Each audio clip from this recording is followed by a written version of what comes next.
Hello दोस्तों। और कल हम लोग डीसी जनरेटर में न्यूमेरिकल लगाए थे, जो कि उसमें बताए थे कि डीसी जनरेटर का differential compound longs and compound generator पढ़ाए थे। तो अगर मेरी वीडियो आपको अच्छी लग रही हो तो एक बार लाइक और सब्सक्राइब जरूर कर दीजिएगा और बेल आइकन को दबाइएगा और अपने दोस्तों के साथ शेयर कीजिएगा और अच्छे से पढ़िएगा, कंसेप्ट वाइज पढ़िएगा, आराम से पढ़िएगा, क्योंकि पढ़ाई एक ऐसी चीज होती है जो कि स्थिर होकर पढ़ा जाता है, भागा नहीं जाता। तो उसको आप लोग स्थिर होकर पढ़िएगा, एक ही टॉपिक पढ़िए, अच्छे से पढ़िए। तो इसी आगे के साथ हम लोग देखते हैं। न्यूमेरिकल आपके सामने देखिए, हमने पहले से लिख दिया है कि इस न्यूमेरिकल को हमको लगाना है। ठीक, अब दिमाग से लगाना है। ऐसे न्यूमेरिकल आपको एग्जामों में आ सकते हैं, पुट कर सकता है, पूछ सकता है। तो पूछा क्या है, 400 volt shunt generator has be full load current of 200 ampere. मतलब फुल लोड करंट कितनी दी है, 200 एम्पियर दी है। Its armature resistance is 0.06 ohm दिया है। ठीक, सबकी वैल्यू, फील्ड रेजिस्टेंस आप 100 ओम, मतलब शंट रजिस्टर आरएसएच की वैल्यू दी है। फील्ड रेजिस्टेंस मतलब आरएसएच की वैल्यू हो जाती 100। द स्ट्रे लॉस आज 2000 वाट, 2000 वाट ही शायद है। 2000 watt. The load current for which generator at maximum efficiency, मतलब लोड करंट पूछ रहा है मैक्सिमम एफिशिएंसी पर। तो देखिए अब हम लोग अगर देखा जाए तो मैक्सिमम एफिशिएंसी अगर होती है जनरेटर की, साल में लिखते हैं साल। तो मैक्सिमम एफिशिएंसी की बात करें, मैक्सिमम एफिशिएंसी की बात करें अगर जनरेटर में, ठीक, तो इसमें क्या होता है, मतलब कॉपर लॉस और कांस्टेंट लॉस इक्वल होता है। तो कॉपर लॉस आपका लोड करंट के रूप में पूछा है, ठीक, और प्लस कॉपर लॉस क्या होता है, आर्मेचर कॉपर लॉस होता है। ठीक, जो कॉपर लॉस होता है आर्मेचर का कॉपर लॉस होता है। और उसके बाद ये constant loss, constant loss, constant loss. तो कांस्टेंट लॉस, कांस्टेंट लॉस तो इक्वल होता है। ठीक, तो बस अब हमको ये चीज याद करनी आएगी, जो कि पूछा load current for which generator maximum efficiency. देखो क्वेश्चन को कैसे कैसे पकड़ना है, ठीक। वही तो लोड करंट पूछ रहा है, उसके बाद कांस्टेंट लॉस। ठीक, तो अब लोड करंट इक्वल टू कितना होगा, लोड करंट, तब इसको अंडर रूट कर देंगे कांस्टेंट लॉस, कोई दिक्कत नहीं, और प्लस आर्मेचर रेजिस्टेंस। ठीक, अब देखा जाए, अब हमको लोड करंट आई एल की वैल्यू निकालना है, प्लस कांस्टेंट लॉस। अब हम कांस्टेंट लॉस एक पढ़ाए होंगे formula, constant loss, constant loss पढ़ाए होंगे, स्ट्रे लॉस एक फार्मूला पढ़ाए होंगे, stray loss plus shunt copper loss. देखना हम लोग पढ़ाए होंगे शंट कॉपर लॉस, देखिएगा हम लोगों ने पढ़ाए होंगे stray loss shunt copper loss. तो अब स्ट्रे लॉस दिया होगा, ये है 2000 वाट। अब शंट कॉपर लॉस निकालना है, तो कॉपर लॉस कितना होता है, ठीक, तो शंट कॉपर लॉस, तो पहले हम लोग आईएसएच की वैल्यू निकालेंगे, तब तब शंट कॉपर लॉस निकालेंगे, क्योंकि शंट शंट कॉपर लॉस मतलब जो शंट में वाइंडिंग होती है उसकी कॉपर लॉस निकालनी है। जैसे जनरेटर है, ठीक, दिए रहेगा, तो इस वाइंडिंग की हमको कॉपर लॉस निकालनी है। तो कॉपर लॉस इक्वल टू क्या होगा, आईएसएच स्क्वायर आरएसएच, ये हो जाएगा। तो हमको आरएसएच की वैल्यू निकालनी है, आरएसएच की वैल्यू दिया है 100 ओम ना। तो आपको तरीका पकड़ना है, कैसे लगाना है आपको सवाल। तो उसके बाद देखा जाए तो आरएसएच की वैल्यू हम निकालते हैं कैसे, बी अपान आरएसएच का फार्मूला होता है, पता है फार्मूला। वी की वैल्यू रख दो, वी की वैल्यू दिया है 400 वोल्ट, 400 वोल्ट। आरएसएच की वैल्यू 100 ओम, कट गया तो 4 एम्पियर आया। अब आई इक्वल टू क्या होता है, फार्मूला पड़ेगा आई L plus I S H. अब लोड करंट की वैल्यू दिया है, फुल लोड करंट कितना है 200 एम्पियर, लोड करंट की वैल्यू दिया है 4, तो 204 एम्पियर आर्मेचर करंट की वैल्यू आ गई। ठीक, आर्मेचर करंट की वैल्यू आ गई। अब हम लोग शंट कॉपर लॉस निकाल रहे हैं, शंट कॉपर लॉस। कुछ है? कुछ नहीं है। सवाल में कुछ है? कुछ नहीं है। अब shunt copper loss ISH square RSH, अब RSH, तो ISH की वैल्यू कितनी है 4 चौक 16, और RSH की वैल्यू कितनी 100 है ना, तो कितना हो गया 1600 वाट, 1600 वाट। अब इसमें वैल्यू रख देते हैं, तो इसमें वैल्यू रखिए, इस वाले इक्वेशन 1 में वैल्यू रख दीजिए। तो स्टेलास कितना है आपका 2000, प्लस सन कॉपर लॉस कितना है 1600, इक्वल टू कितना हुआ 2000 प्लस 3600, 3600 वाट।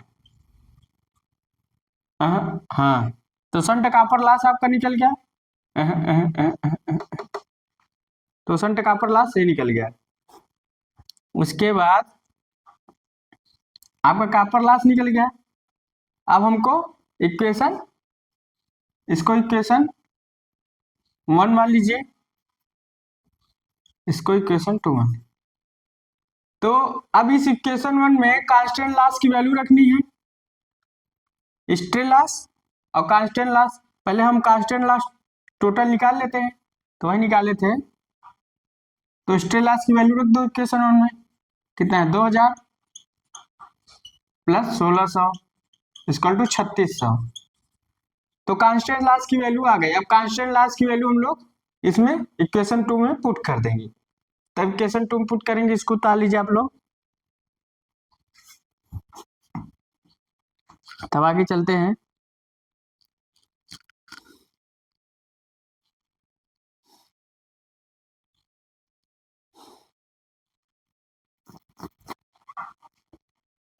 तो इसको पुट कर लीजिए आप लोग।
तो आप लोग उतार लिए होंगे। अब इसी में हम लोग रखते हैं 3600, कितना है इसको उतार लेंगे, तो टोटल तो आपका हो गया 3600 अपान 0.06, तो ये आपका टोटल आएगा। अगर करोगे तो जो जो जीरो चला गया 36, कितना आएगा 6, 0.60, तो 6 की वैल्यू लमसम में आ रही है आपका, तो ये आपका 36/6 हो जाएगा ना।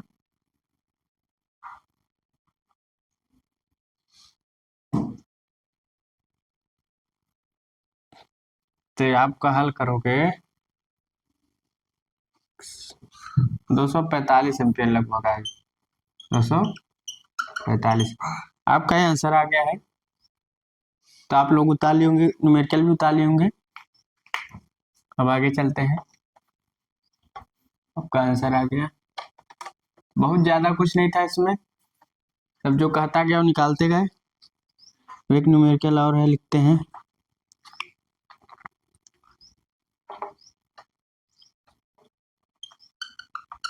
Shunt generator,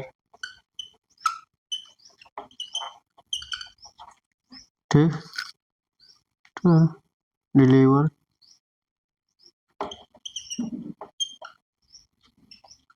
deliver 195 ampere at terminal voltage, आप लोग बता लेंगे, at terminal voltage 250 volt, 50 volt. The armature resistance,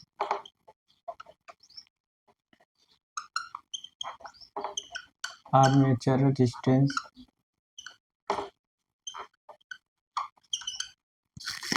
resistance and shunt field resistance,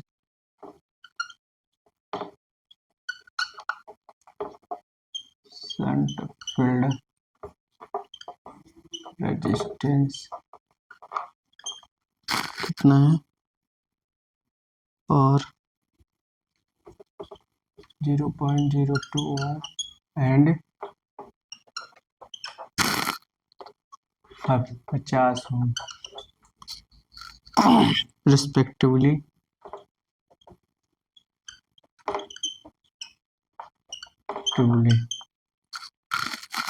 What are the stray loss? अब इसमें बहुत कुछ पूछा है, व्हाट आर। अब इसमें नंबर 1, अब एक क्वेश्चन एक दिया है, ठीक। तो नंबर 1 पूछ कर आए, व्हाट आर, ए करके ए नंबर पूछा, what are the stray loss, what are the stray loss, stray loss. अब देखा जाए तो स्ट्रेलास पूछा है, तो हमने फार्मूला लिखाया है साल में। फार्मूला क्या लिखा है साल करके, इसका पहला आंसर इसमें क्या होगा, स्ट्रेलास पूछा है। तो और कुछ दिया इसमें, the iron and friction resistance 0.50 ohm respectively, the iron and friction loss, अभी लिखे नहीं पूरा question, the iron and friction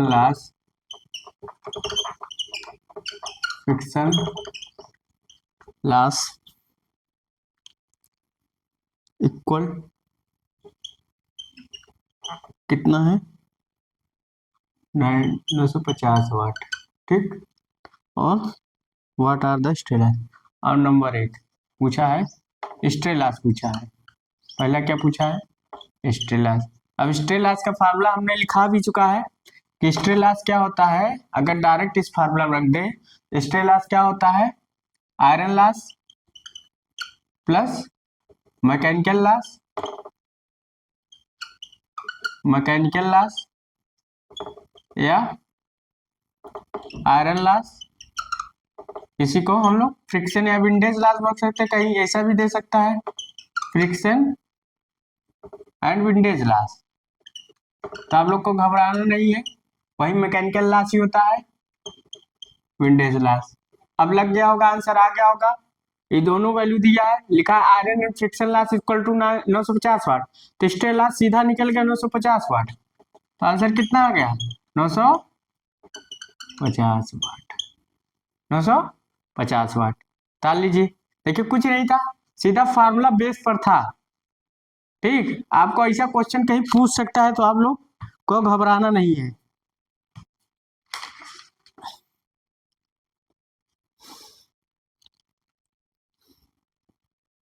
ताल लीजिए इसको आप लोग।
अब अगला क्वेश्चन पूछ रहा है, इसी में बी नंबर पूछ रहा है क्या, what is the total copper loss. Total copper loss पूछ रहा है, total copper loss, total copper loss पूछ रहा है।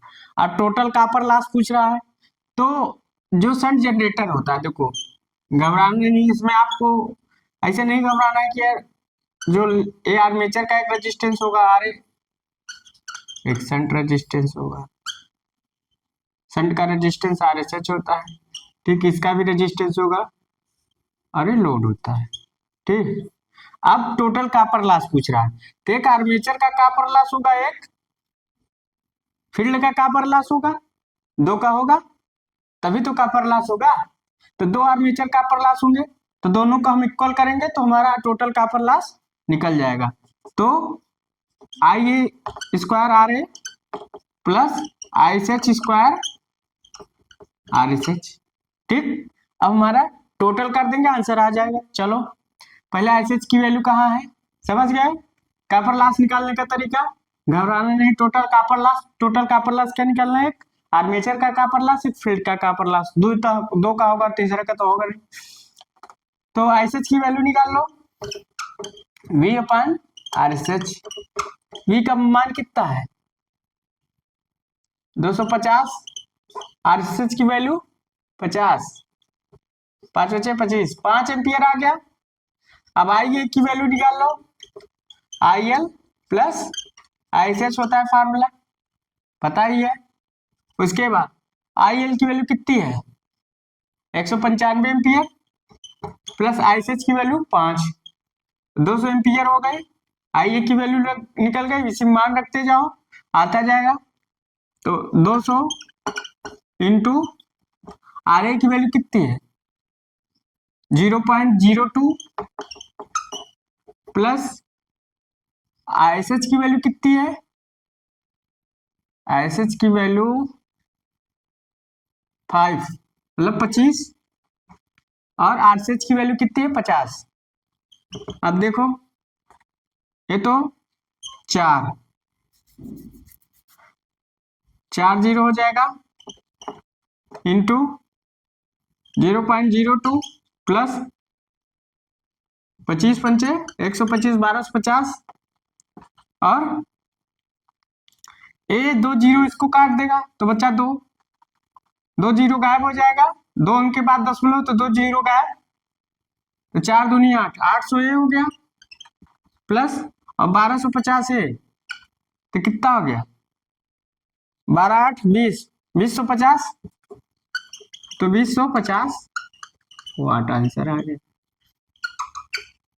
शायद यही आंसर है। आपका आंसर आ गया 2050 वाट। कुछ नहीं था, सारा फार्मूले बेस पर था। टोटल कॉपर लॉस किसका किसका निकाला जाएगा, एक आर्मेचर का कॉपर लॉस होता है, एक फील्ड का कॉपर लॉस होता है, तो दो का कॉपर लॉस निकालिए, टोटल कॉपर लॉस निकल गया, ये आंसर आ गया 2050 वाट। निकाल लीजिए।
आप लोग उतार लिए होंगे।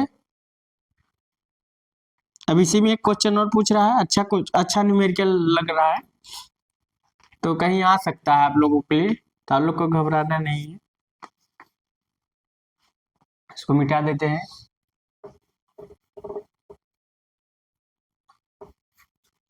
अब आपका कोई भी न्यूमेरिकल होगा लगभग लगा सकते हो, इसलिए मैं टफ थोड़ा सा ले रहा हूँ। अब सी में हम पहुंचते हैं। सी में क्या पूछ रहा है, इसी में एक क्वेश्चन पूछ रहा है सी नंबर, इसी में पूछ रहा है क्या, output of the prime mover, मतलब पूछ रहा है output of the prime mover, prime mover, prime mover का मतलब है जनरेटर के प्राइम मूवर, कोई भी प्राइम मूवर के द्वारा जनरेटर को चलाया जा रहा है। मान लीजिए आपका जनरेटर है, ठीक, अब इसको चलाने के लिए प्राइम मूवर की आवश्यकता होगी, तो प्राइम मूवर का आउटपुट पूछ रहा है। मान लीजिए हम इस प्राइम मूवर से हमने जनरेटर को चला रहे हैं, ये प्राइम मूवर है, ठीक। अब इसको हम जनरेटर को चला रहे हैं, इसके द्वारा जनरेटर को स्टार्ट किया जा रहा है प्राइम मूवर के द्वारा, जहाँ कहीं नहीं स्टार्ट तो अनसेल्फ एक्साइटेड बनाने प्राइम मूवर का हम लोग प्रयोग कर, तो जनरेटर का क्या होगा, एक स्ट्रे लॉस होगा, क्या होगा, एक स्ट्रे लॉस होगा और एक आउटपुट में कॉपर लॉस होता है। यही लिखवाए हैं कि जनरेटर के इनपुट में stray loss plus iron friction loss और plus no load core loss और प्लस स्ट्रे लॉस और copper loss plus brush drop loss तो stray loss plus copper loss. तो प्राइम मूवर का हमारा जो आउटपुट है, एक जनरेटर का जो आउटपुट होगा, ठीक, जनरेटर का output V into I L होता है, एक जनरेटर का आउटपुट, ठीक, प्राइम मूवर का आउटपुट कैसे निकाला, एक जनरेटर का आउटपुट निकलेगा, एक प्लस टोटल लॉस, और टोटल लॉस क्या है, stray loss plus copper loss, total copper loss, ठीक। तो अगर हम प्राइम मूवर का आउटपुट निकालेंगे, प्राइम मूवर का आउटपुट निकालेंगे तो क्या होगा, यहां नीचे करके लिखते हैं, इसको समझ गए हैं। तो प्राइम मूवर का आउटपुट अगर हम निकालेंगे तो जनरेटर का आउटपुट, आउटपुट जनरेटर और plus total copper loss, total copper loss, ठीक। तो टोटल कॉपर लॉस। अब जनरेटर का आउटपुट हमको निकालना है, तो जनरेटर हमारा आउटपुट कितना दे रहा है, देखो इसमें कह रहा है जनरेटर डिलीवर 195 एम्पीयर एट ए टर्मिनल 250 वोल्ट। तो मतलब आउटपुट जनरेटर क्या है, 250 में से 195 गुणा कर दो, तो जनरेटर का आउटपुट निकल जाएगा 195 into 250 plus total copper loss हम लोग इसके पहले कितना निकाले थे, 250 वाट। अब इसी को इक्वल टू कर दो, जनरेटर का आउटपुट टोटल आपका ही है जो डिलीवर्ड कर रहा है। तो अगर करोगे 95 इंटू 25, 9 5 45 45 4 10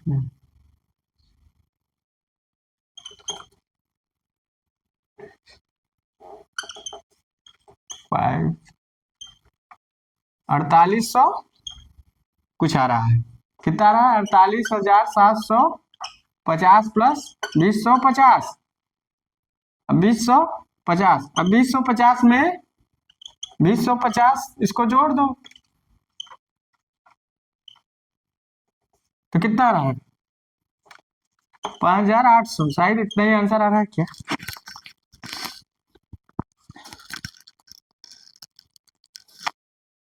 कहीं मिस्टेक हो रहा है, गुणा भाग में कहीं मिस्टेक हो रहा है। 48,750 ठीक, टोटल हमारा कितना निकालता है 3000, टोटल कॉपर लॉस, तो टोटल लॉस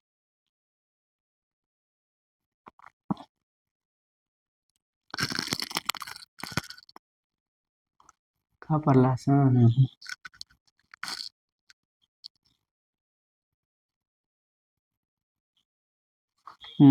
तो देखो हमने स्ट्रे लॉस को नहीं जोड़ा था, यहाँ थोड़ा सा मिस्टेक हुआ है, तो टोटल लॉस। अब देखो यहाँ क्या है, सही है, सब तरीका वही है, थोड़ा सा इसको देख लीजिए।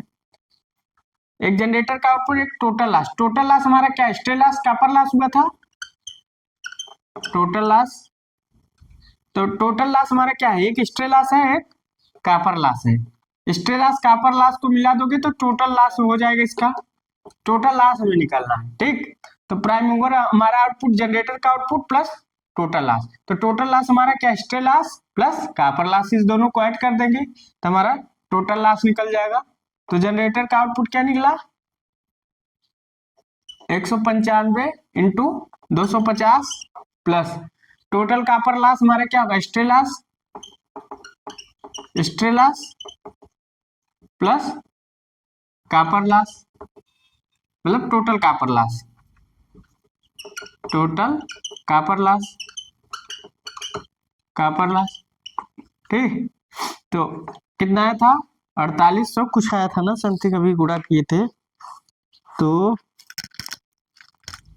48,750 शायद आया था, 48,750 आया था, प्लस स्ट्रे लॉस हमारा कितना है 950 वाट, प्लस टोटल कॉपर लॉस कितना है, टोटल कॉपर लॉस कितना है 250। तो इसको अगर हम करेंगे तो ठीक 3000 वाट सीधा जा रहा है, 48,750 प्लस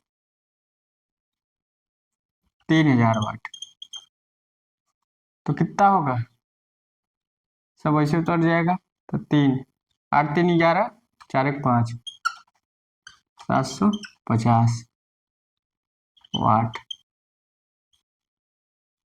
प्राइम मूवर का 750 वाट आंसर। अगर किलो वाट में करना है तो इसको हम क्या करेंगे, डिवाइड कर देंगे 1000 से, तो हमारा कितना हो जाएगा 51.75 किलो वाट, ये आंसर आ गया। मतलब वाट किलो वाट में कैसे भी ले, तो देखो निकालने का तरीका कैसे हम सीख रहे थे कि हम प्राइम मूवर के द्वारा जनरेटर, प्राइम मूवर का आउटपुट रहा है, तो प्राइम मूवर के द्वारा हम लोग जनरेटर को स्टार्ट कर रहे हैं तो क्या हुआ, उसमें लॉसेस हो रहा है, stray loss plus copper loss हो रहा है। जनरेटर के इनपुट में स्ट्रे लॉस, आउटपुट में कॉपर लॉस, तो हम लोग टोटल कॉपर लॉस निकाले थे और प्लस स्ट्रे लॉस। जनरेटर का टोटल ये जो लॉस होता है टोटल कॉपर लॉस होता है, ठीक, और प्लस स्ट्रे लॉस, दोनों को हम टोटल लॉस में ऐड कर देंगे तो हमारा टोटल लॉस निकल आएगा। तो stray loss plus total copper loss किए थे तो हमारा कितना है, इतना आंसर आ गया।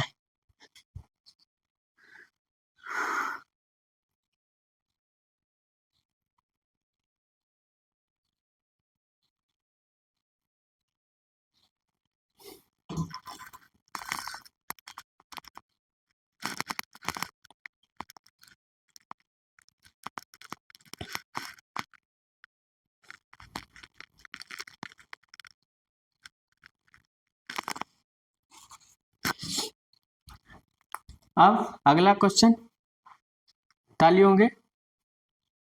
अब इसमें पूछ रहा है क्या, अगला इसमें क्या पूछ रहा है, देखा जाए।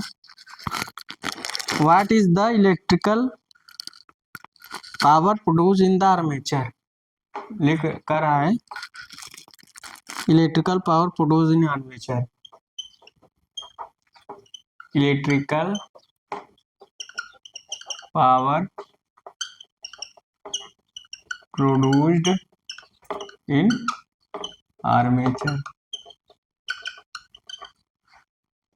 आप कह रहा है जो आर्मेचर में टोटल इलेक्ट्रिकल पावर कितना प्रोड्यूस होगा। देखो ये आपका जनरेटर है,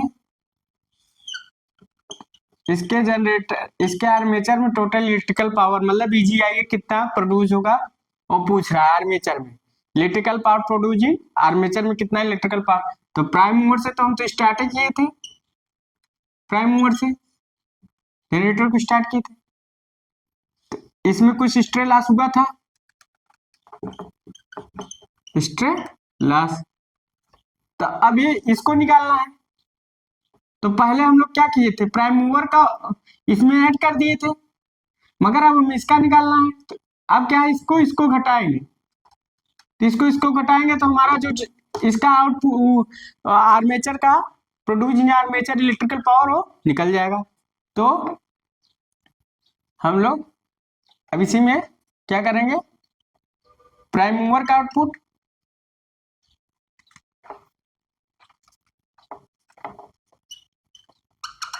प्राइम मूवर आउटपुट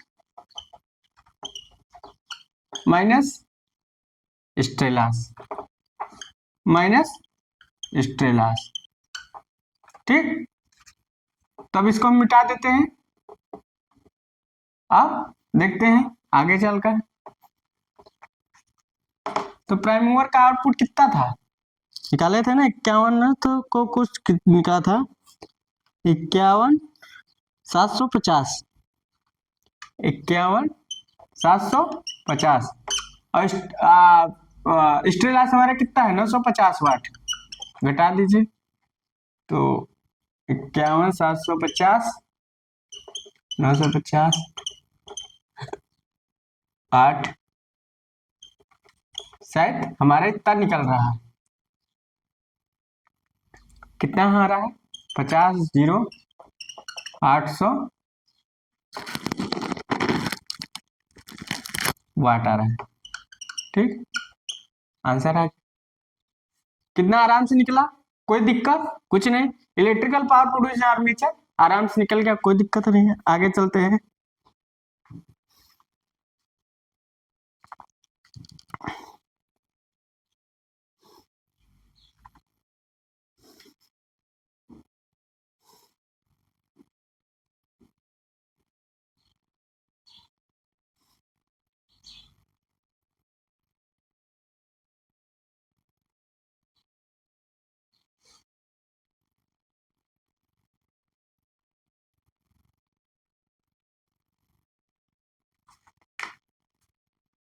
अब आगे पूछ क्या रहा है इसमें, इसी में आगे क्या पूछ रहा है, इसी में कई क्वेश्चन बन रहे हैं, आपको अच्छा भी लग रहा होगा आज कि अच्छा क्वेश्चन मेरी। अब पूछा मैकेनिकल इफिशिएंसी, अब जो भी पूछा आगे, टीसी में आगे जो पूछ रहा हो नंबर डाल लीजिएगा, मैं स्टार करके। अब मैकेनिकल इफिशिएंसी पूछ रहा है जनरेटर की। क्या पूछ रहा है? मैकेनिकल इफिशिएंसी, मैकेनिकल इफिशिएंसी पूछ रहा है। तो देखो ये जनरेटर है, कैसे फार्मूले को हमको ड्राइव करना है, ऐसे नहीं छाप देना है। मान लीजिए आपका जनरेटर है, तो इसमें एजी आई है, ठीक, एजी आई है, ये तो कॉपर लॉस हो गया था, क्या है कॉपर लॉस। अब मैकेनिकल एफिशिएंसी निकालना है और प्लस स्ट्रे लॉस, ठीक। तो हमको मैकेनिकल एफिशिएंसी निकालना है, जनरेटर की मैकेनिकल एफिशिएंसी निकालना। तो एफिशिएंसी क्या होता है? आउटपुट अपान इनपुट। देखो सीधा क्या होता है? आउटपुट अपान इनपुट। देखो यहाँ दिमाग लगाना है, भागना नहीं। हम डायरेक्ट फार्मूला लिख के, मगर आपको हम समझाना चाहते हैं लगाना कैसे। तो आउटपुट, अगर मैकेनिकल की इलेक्ट्रिकल की एफिशिएंसी पूछता तो हम यहाँ से लेते, मगर मैकेनिकल जो इसमें प्रोड्यूस हो रहा है तो उसकी एफिशिएंसी, तो ये इसका आउटपुट हो गया।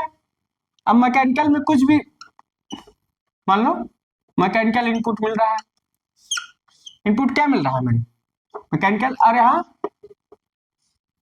आउटपुट में इलेक्ट्रिकल मिल रहा है। क्या मिल रहा है? मगर मैकेनिकल इनपुट दे रहे हैं, आउटपुट में हमको इलेक्ट्रिकल मिल रहा है।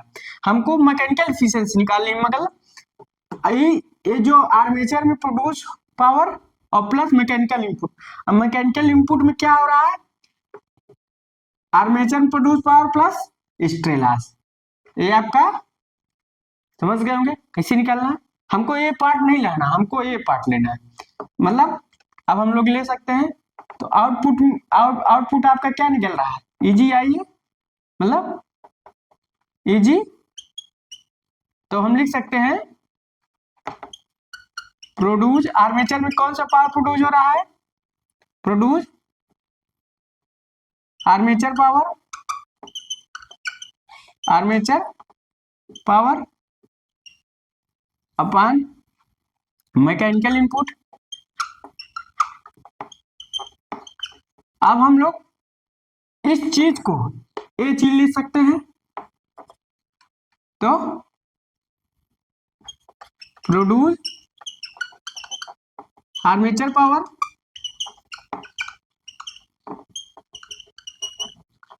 अपान स्ट्रे लॉस प्लस इजी आई है। तो इजी क्या है? प्रोड्यूस आर्मेचर पावर और प्लस स्ट्रे लॉस। कोई दिक्कत नहीं, कोई दिक्कत हुई? कुछ नहीं, आराम से लग गया। हम चाहते तो डायरेक्ट फार्मूला लग के निकाल सकते थे, मगर हमको समझाना था कि आया तो आया फार्मूला कैसे। अब प्लस क्या करना है? अब इसमें इजी आई है अपान इजी आई है plus stray loss, stray loss. अब इसका इसमें पावर प्रोड्यूस कितना था? देखिए एजी आई है, एजी की वैल्यू, तो हमारा generator output produce in power armature,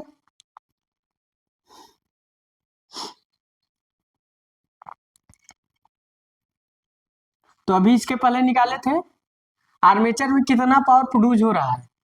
तो हमने ईजीआई के वैल्यू निकाले थे, कितना पावर प्रोड्यूस हो रहा है, तो जो आर्मेचर का पावर कितना प्रोड्यूस हुआ था घटाए थे ना, तो 5800 था, कितना था? 5800, ठीक, 5800 अपान 5800 प्लस स्ट्रे लॉस 950। अब इसको अगर, हाँ ठीक, अगर हम परसेंटेज में पूछेगा तो मल्टीप्लाई कर देंगे, 50,800 अपान, इसको जोड़ लेंगे तो 800 950 0 5 1 तो कितना आ रहा है 51 750। ठीक, इंटू 100 कर देंगे। तो अगर इसका करोगे तो आपका कितना आएगा, ये आपका आंसर आ रहा है 98.2%। कितना रहा है 98.2% आंसर आपका है। तो कैसे निकालना है वो तरीका सीखना है। इसमें रटोगे तो भूल जाओगे। हम चाहते तो इसको फार्मूला डायरेक्ट रख के हम कर सकते थे, मगर यहाँ हमको समझाना था। इसकी मैकेनिकल एफिशिएंसी निकालनी है तो हमको इसका यहाँ से यहाँ तक आउटपुट निकाले, यहाँ से यहाँ तक नहीं, यहाँ से यहाँ तक हमने फार्मूले में शायद लिखाया भी था। तो हमको produce power in armature mechanical input को हमने इतना लिख सकते हैं। ये आपका आ गया मैकेनिकल एफिशिएंसी हो गया।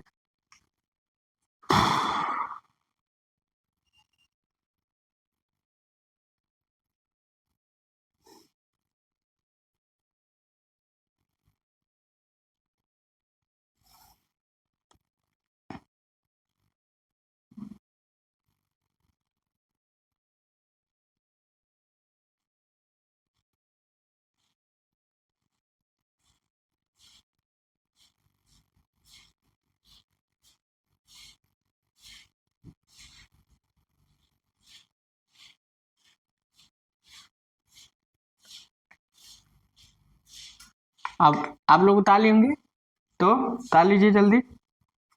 तो कैसे लगाना है वो तरीका सीखना है हम लोगों को, रटना नहीं है कि आप लोग कि रट लीजिए रटना नहीं है। ठीक, आराम से पढ़ना है।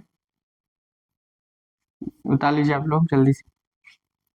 तो आप लोग वीडियो पुश कर लीजिएगा, पुश करने के बाद उतार लीजिए। आगे चलते हैं, सवाल अच्छा है इसलिए हमने लगवा दिया है। आगे चलते हैं। अब क्या पूछ रहा है, इलेक्ट्रिकल इफिशिएंसी। क्या पूछ रहा है, इलेक्ट्रिकल इफिशिएंसी। इलेक्ट्रिकल इफिशिएंसी क्या पूछ रहा है, इफिशिएंसी। देखो फिर से बनाना पड़ेगा समझाने के लिए आपको। मान लो आपका जनरेटर है, तो इसमें क्या है, आर्मेचर का प्रोड्यूस पावर, इलेक्ट्रिकल इफिशिएंसी पूछ रहा है और आउटपुट। ठीक, तो जनरेटर का आउटपुट मतलब आउटपुट इलेक्ट्रिकल। ठीक, तो आउटपुट इलेक्ट्रिकल प्लस बीच में कुछ लॉस होगा, कापर लॉस होगा। टोटल कापर लॉस ये होता है, ये जो कापर लॉस होता है टोटल क्या होता है, टोटल होता है। तब देखो अब हमको इलेक्ट्रिकल एफिशिएंसी निकालनी, सीधा चाहे आउटपुट इलेक्ट्रिकल का हो, जनरेटर आउटपुट इसे बोल सकते हो, इसको हम लोग जनरेटर आउटपुट बोल सकते हैं। तो लिख सकते हैं जनरेटर आउटपुट अपान मैकेनिकल इनपुट और generator output produce in armature power लिख सकते हो। इसको लिखने का कई तरीका, प्रोड्यूस इन आर्मेचर पावर। ठीक, समझ गए हो कैसे लिख रहे हैं। अब इस चीज को हम लोग इतना लिख सकते हैं, copper loss plus generator output, total copper loss, generator output plus generator output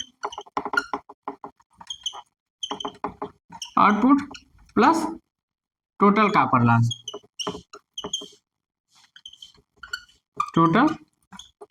loss, ठीक, अब इसी में हम लोग रख देते हैं।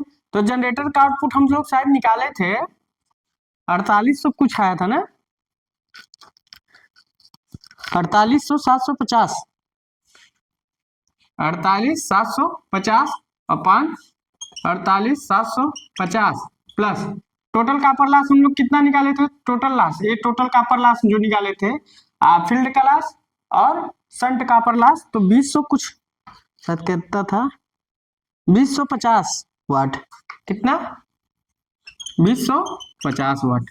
अब इसको अगर करो इंटू 100 कर सकते हो, क्योंकि परसेंटेज में अगर पूछेगा तो आप इंटू 100 कर सकते हो।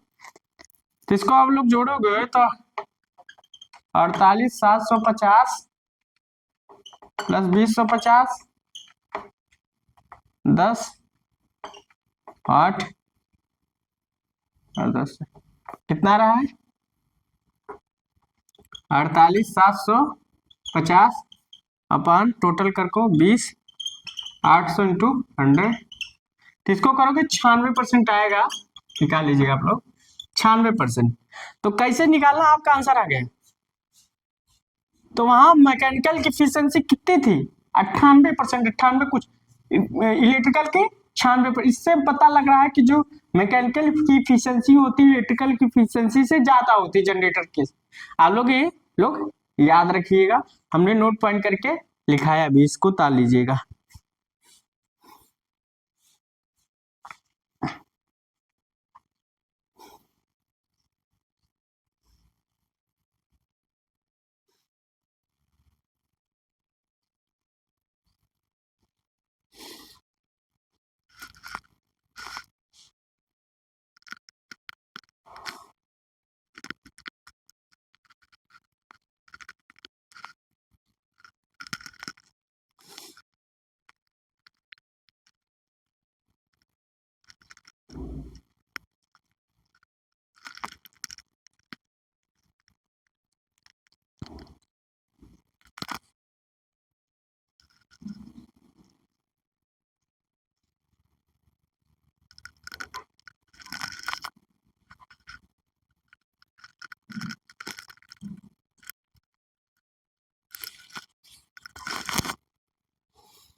अब पूछा है अगला ओवरऑल इफिशिएंसी। लास्ट पूछा क्या है ओवरऑल इफिशिएंसी, बता लिए होंगे आप लोग। हम समझाएं तरीका बहुत अच्छे तरीके से, आप लोग समझिएगा। अब अगला आया है ओवरऑल इफिशिएंसी। ठीक, घबराइएगा नहीं, ओवरऑल इफिशिएंसी। देखिए अगर आपका कॉन्सेप्ट सही है तो आप क्वेश्चन को लगा सकते हैं, इसलिए बेस पढ़ाया जाता है, पहले थ्योरी पढ़ाई जाती है कि जो कॉन्सेप्ट आपका अच्छा। देखिए कॉन्सेप्ट पर जो हमने पढ़ाया था सारा उसी में आ रहा है, ऐसा नहीं कि हमने छा दिया है। अब ओवरऑल इफिशिएंसी पूछ रहा है, ओवरऑल इफिशिएंसी, ओवरऑल इफिशिएंसी पूछ रहा है। अब ओवरऑल इफिशिएंसी पूछ रहा है तो अभी जनरेटर है, फिर से बनाना पड़ेगा। जनरेटर का आउटपुट टोटल आउट, देखो ओवरऑल इफिशिएंसी आउटपुट अपन इनपुट। अब जनरेटर का आउटपुट इलेक्ट्रिकल में, ठीक, अरे प्राइम मूवर का आउटपुट जो प्राइम मूवर लगा होगा, मैकेनिकल इनपुट चाहे प्राइम मूवर का आउटपुट मान सकते हो, मैकेनिकल इनपुट या प्राइम मूवर का इनपुट। अगर हम प्राइम मूवर का आउटपुट निकाले थे क्या, तो स्ट्रे लॉस ले लेते हैं प्लस कॉपर लॉस, इन दोनों को ऐड करके जनरेटर का आउटपुट निकाल लेते थे। मतलब प्राइम मूवर का आउटपुट, ये प्राइम मूवर का आउटपुट हो गया। ठीक, चाहे मैकेनिकल इनपुट बोल दो चाहे प्राइम मूवर का आउटपुट, ये जो निकलेगा जो जोड़कर एक जनरेटर का आउटपुट और plus stray plus copper loss, तो प्राइम मूवर का आउटपुट निकालते थे। तो जनरेटर का आउटपुट तो यहां लिख सकते हैं जनरेटर आउटपुट अपन, चाहे मैकेनिकल इनपुट कर लो चाहे जनरेटर इनपुट कर लो, जनरेटर इनपुट या मैकेनिकल इनपुट। ठीक, कुछ भी कर सकते हो, चाहे जनरेटर का इनपुट कर लो चाहे मैकेनिकल का इनपुट कर लो, और चाहे प्राइम मूवर का आउटपुट कर लो। इसको एक और बोल सकते हैं प्राइम मूवर का आउटपुट। कुछ भी बोल सकते हो, बोलने का तरीका है प्रॉब्लम। तो जनरेटर का आउटपुट हम लोग कितना निकाले थे, 4800 कुछ निकाले थे, 4850, 4800, 48,750, 48,750।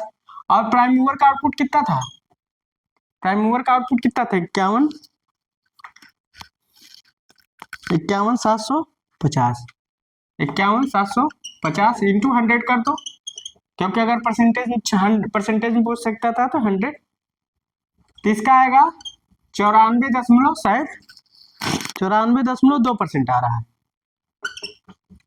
94.2% आपका आंसर आ गया, 94.2% आ गया। बता लीजिए। अब एक तरीका और है ओवरऑल इफिशियंसी निकालने का, हमने शायद लिखाया था मैकेनिकल इफिशियंसी, इलेक्ट्रिकल इफिशियंसी। अब हम गुणा कर देंगे, मैकेनिकल का निकला था 98 शायद कुछ परसेंट निकला था, कितना 98.2, तो हम इस 98.2% को करें तो ये हमारा हो जाएगा 0.98 इंटू, और उसका 96 निकाल 0.96 करोगे तो 94% आ जाएगा, 94.2% आंसर आ जाएगा,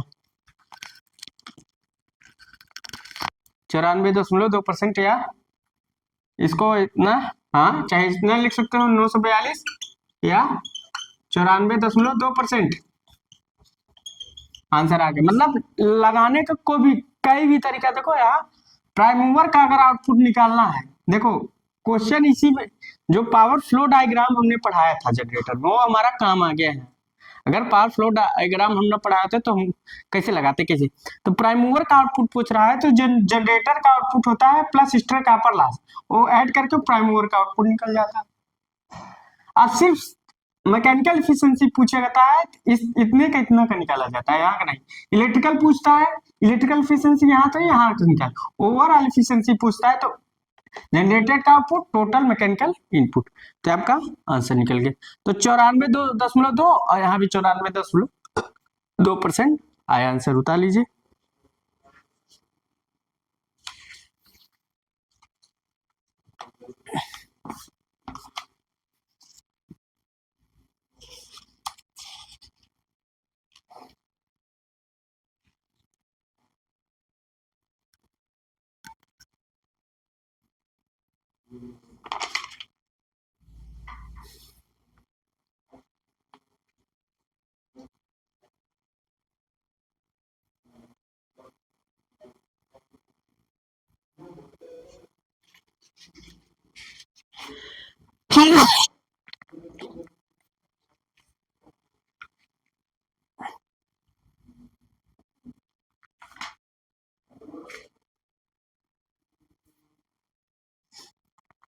तो कल और कुछ क्वेश्चन हैं जो लगवाना है, जो इम्पोर्टेंट है, कल चलेंगे, कल लास्ट चलेगा जनरेटर का मेडिकल का। तो आज आपको समझ में आ गया होगा। अब देखिए ओवरऑल आप उतार लिए होंगे, तो हम लोग एक रिजल्ट क्या पाए, इसी से आपको लग गया हो गया कि जो हमारी मैकेनिकल इफिशियंसी होती है, सवाल हमारा लगवाने का मतलब भी था कि जो हमारी मैकेनिकल इफिशियंसी होती, मैं चाहता तो भाग सकता था, आंसर तुरंत लगा सकता था। जो हमारी मैकेनिकल की इफिशियंसी होती है इलेक्ट्रिकल इफिशियंसी से ज्यादा होती है। मैकेनिकल इफिशियंसी या ऐसे लिख सकते हो, इफिशियंसी को ऐसे बना सकते हो, mechanical efficiency is greater than electrical efficiency और electrical efficiency is greater than overall efficiency. ये नोट पॉइंट करके आप लोग लिख लीजिएगा। इसीलिए हमने न्यूमेरिकल भी लगवाया कि जिससे आपको प्रूफ भी हो जाए कि हाँ मैं जो बोल रहा हूँ सही बोल रहा हूँ, कि जो हमारी मैकेनिकल इफिशियंसी इलेक्ट्रिकल इफिशियंसी से ज्यादा होती है और इलेक्ट्रिकल हमारी इफिशियंसी ओवरऑल इफिशियंसी से ज्यादा होती है। तो ये आपको समझ में आ गया होगा, इसलिए हमने न्यूमेरिकल लगवाया। अगर आपको मेरी वीडियो अच्छी लग रही हो, जो मैं बता रहा हूँ समझा रहा हूँ, अच्छा समझा रहा हूँ, अच्छा पढ़ा रहा हूँ, तो एक बार लाइक और सब्सक्राइब कर दीजिए, अपने दोस्तों के साथ शेयर कीजिएगा और जितना हो सके आप लोग पढ़ने में मन लगाइए और आगे प्रोग्रेस कीजिए। So thanks.